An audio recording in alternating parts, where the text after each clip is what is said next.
ng mga kongresista na galit yung mga tao sa insertions, ngunit hindi pa rin sila tumigil. Pinalitan na nga yung speaker. But what happened is that it's a different dog with the same collar. At mamaya po, kung i-discuss natin, nandito sa amin, these are indisputable facts tungkol sa sinong pinakamaraming insertions ngayon. Ang ating legislatura, in spite of the Belgica ruling na itong mga ganitong anomalya ay violative o labag sa ating saligang batas, ay tuloy pa rin ang paggawa nila. Hindi po sila sumusunod sa spirit at sa letter ng Supreme Court decision sa Belgica versus Ochoa. Ano pong gagawin natin? Sabi nga, to quote the famous words of BBM, anong gagawin natin? Hostage tayo eh. Kung hindi papasa yung 26, reenacted yung 25, which has been called the most corrupt budget in Philippine history. So we're caught between a rock and a hard place. These people have given us no choice to reenact a corrupt budget or to accept a budget that is equally corrupt, sabi nga ni kaibigan Jean Paras. So, nandyan po tayo. Ang problema, where is the outrage? Ito ang panawagan ko sa ating mga kababayan. Hanggang kailan tayo magtitiis? Niloloko na naman tayo. Sabi nga, hindi dapat magkaroon ng insertions. DPWH pa lamang, bilyon-bilyon na. Pwera pa yung Department of Health kung saan napakarami ng anomalya. DOTR, agriculture, yung mga farm-to-market roads, pati sa AFP, ang daming problema. Hanggang kailan tayo magtitiis? Ngayon, subukan natin si Pangulong Marcos. Kung babasahin niya ulit yung 4,000 pages, katulad ng iniyabang niya last year na binasa daw niya, tignan natin kung ibibito niya yung insertions. Kung hindi niya ibibito yung mga insertions na yan, isa lamang ang kahulugan. Siya yung, hindi lamang siya kasabwat, he is the one behind this one kasi gagamitin na naman nila na panuhol sa impeachment ni Vice President Sara Duterte. Sapagkat natakot sila na may outrage ang publiko, baka hindi na sila makapanuhol sa mga nasa House of Representatives. Ngayon, pinakikita nila na it's going to be the same formula.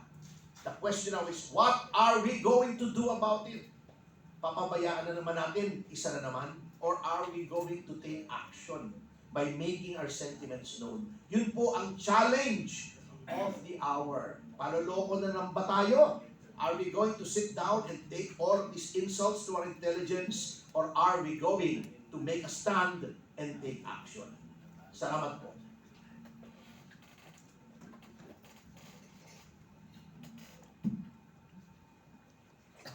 Good morning po.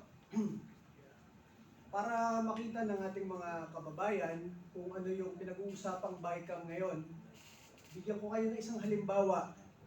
Noong isang taon, ang inyong Duterte Youth Party List, siya lang ang kaisa-isang nagtanggol kay Pangulong Rodrigo Duterte sa Quadcom sa Kongreso.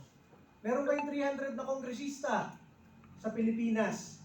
At si Pangulong Duterte ay kinwestiyon ng 14 na oras sa Quadcom. Isa lang doon, pinagtanggol si Pangulong Rodrigo Duterte last November. At after nun, nung pagdating ng Disyembre, tinext kami ng DBM, Kong, tinanggalan po kayo ng 2025 budget through BICAM. Pasensya na po. Ganon kahalaga yung BICAM na nangyayari ngayon. Kung ang budget ng Pilipinas ay pinag-uusapan araw-araw sa loob ng kalahating taon, pagpunta sa BICAM, pwede kang biglang dagdagan o tanggalan ang budget. Yun ang hindi alam ng mga Pilipino. Isipin ninyo, di ba? Mula pagkatapos ng SONA ng July, August, nagre-report na yung mga departamento at lahat ng opisina ng gobyerno at pinag-uusapan na kung ano ang kailangang budget ng lahat ng opisina ng gobyerno. Pero pagdating ng 2 linggo ng BICAM, pwede nilang biglang tanggalin bigla ang budget ninyo. Kaya napaka-importante ng ginagawa ng mga Pilipino ngayon na binabantayan yung BICAM. So kung ang Duterte Youth Party List na ibinoto ng halos 2.5 million na Pilipino, pinakamalaking boto ng mga OFWs buong mundo, pinakamalaking boto ng mga pulis at sundalo at tropa ng gobyerno, ay kayang tanggalan ng budget ng gobyerno ng Pilipinas, paano naman yung mga todo sipsip sa administrasyon at pinagtatanggol ang mga kabaloktotan ng gobyerno? Siyempre, ma-assume ninyo, kung tayo na nagsasalita ng matapang ay tinatanggalan ng budget, yung mga sumisipsip naman ay dinadagdagan ng budget, hindi lang milyon, kung hindi bilyon. Kaya dapat panoorin ninyo ang nangyayaring labanan ngayon sa BICAM. Dahil ang nangyayari dyan, yung Senado, tinatangka niyang pahintuin yung mga nangyayaring insertion. Kaya lang, yung ibang kongresista, binubulungan yung senador. Boss, dagdagan namin kayo ng bilyon, pumayag lang kayo. Kaya dapat bantayan ninyo. And masabi ko pa sa inyo, maliban dyan, tinanggalan na tayo ng budget ng 2025.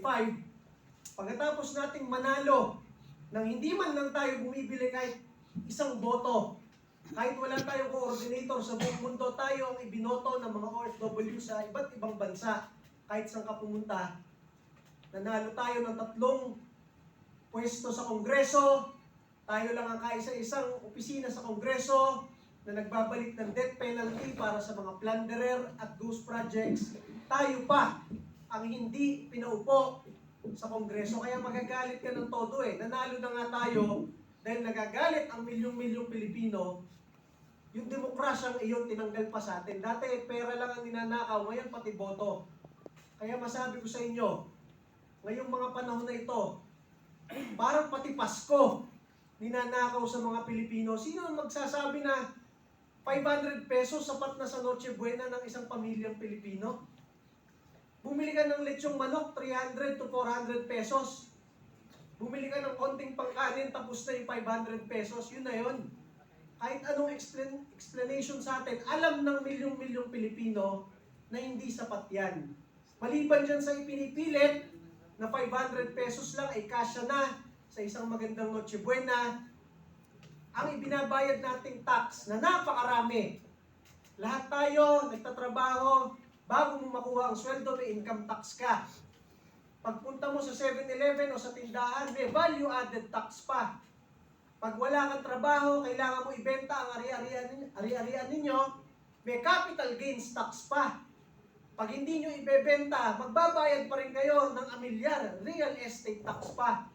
Pag hindi ka na nakatrabaho, wala ka nang ibebenta, ilalagay mo na lang sa bangko, pati yung pera ngayon sa bangko, may tax pa.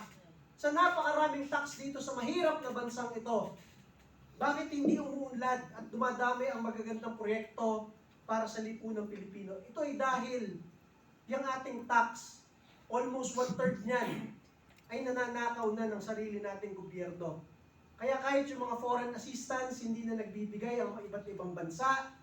Ang foreign direct investment, mga gusto mag-invest dito ng negosyante, ayaw na rin.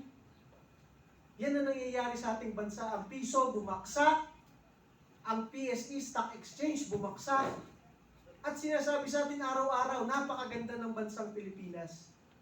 Nag-resign na ang Speaker, nag-resign na ang Senate President, nag-resign na ang APRO Chair, nag-resign na ang Executive Secretary, nag-resign na ang BBM. Ang sinasabi, napakadaming reforma sa pangunguna ng Pangulong Bongbong Marcos.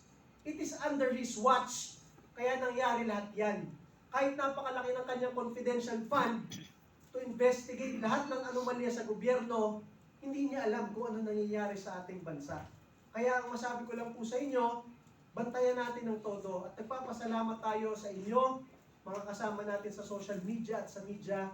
Dahil kung wala kayo, mag-iiyakan na lang ang milyong-milyong Pilipino sa hirap na dinadanas ng bansang ito.